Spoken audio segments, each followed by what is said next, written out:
President Putin, in the name of humanity, bring your troops back to Russia. In the name of humanity, do not allow to start in Europe what could be the worst war since the beginning of the century. Those are the words of Antonio Guterres, the UN Secretary General, who was speaking last night in New York as Russian troops invaded Ukraine. There has been a strong response by Western leaders to the Russian invasion, and this is an overview of where things stand.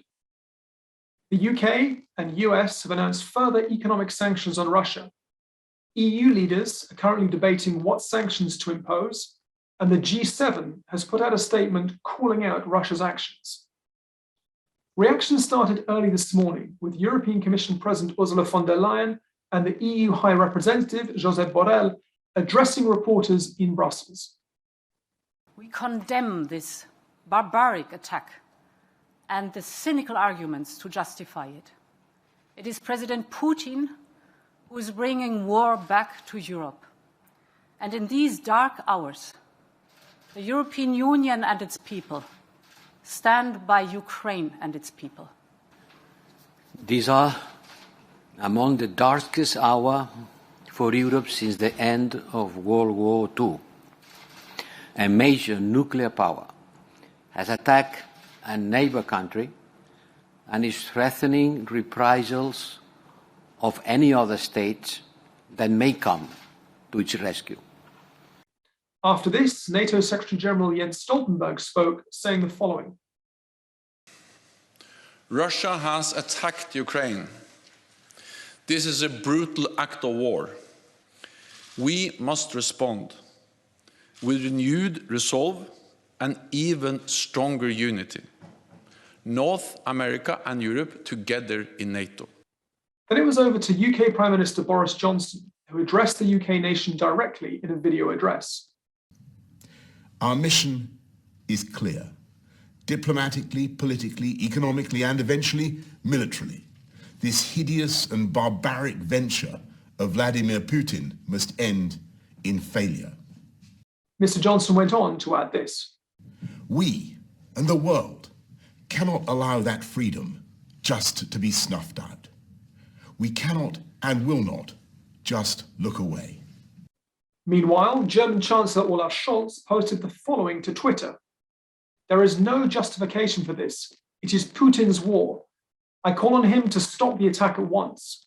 Putin will pay a severe price for this aggression. Around the same time, similar to Boris Johnson, the French President Emmanuel Macron addressed the French people also in a televised speech. À cet acte de guerre, nous répondrons sans faiblesse, avec sang-froid, détermination et unité. He then added the following. Les événements de cette nuit sont un tournant dans l'histoire de l'Europe et de notre pays. Ils auront des conséquences durables, profondes sur nos vies. In the early afternoon, NATO Secretary General Jens Stoltenberg, European Commission President Ursula von der Leyen, and European Council President Charles Michel spoke at a joint EU-NATO press conference at NATO headquarters. Let's hear what they had to say, starting with Mr. Stoltenberg. Russia is attempting to turn back the clock by force, to re-establish a sphere of influence, and to undermine the global rules that have kept Europe safe for decades. We have all made tireless efforts to engage Russia in diplomacy, but Moscow has refused dialogue and chosen aggression.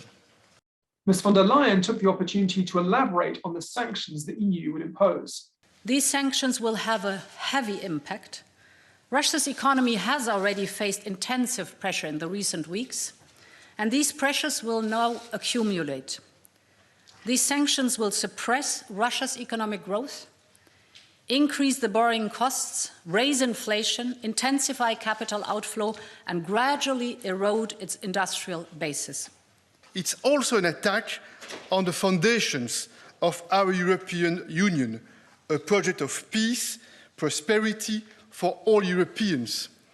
The EU and its member states, together with our allies, will hold Russia accountable.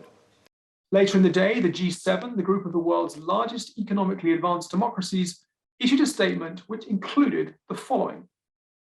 This crisis is a serious threat to the rules-based international order. President Putin has introduced war to the European continent. They added, he has put himself on the wrong side of history. After this, UK Prime Minister Boris Johnson outlined in the UK Parliament a list of the measures the UK was going to introduce. For our part today, the UK is announcing the largest and most severe package of economic sanctions that Russia has ever seen. With new financial measures, we're taking new powers to target Russian finance, in addition to the banks we've already sanctioned this week. Today, in concert with the United States, we are imposing a full asset freeze on VTB.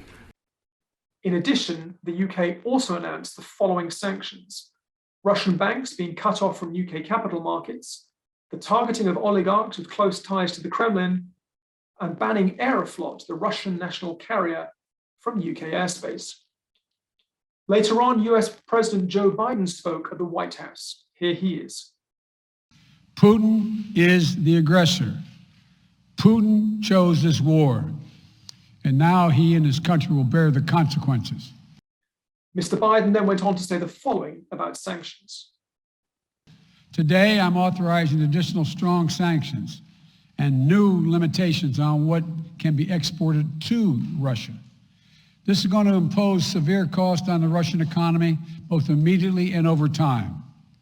We have purposely designed these sanctions to maximize the long-term impact on Russia and to minimize the impact on the United States and our allies. At this moment in time, EU leaders in Brussels are currently debating further sanctions against Russia. The situation remains volatile, but as of 2000 GMT, this is where things stand as regards the Western response to the Russian invasion of Ukraine. This is Thomas Cole reporting.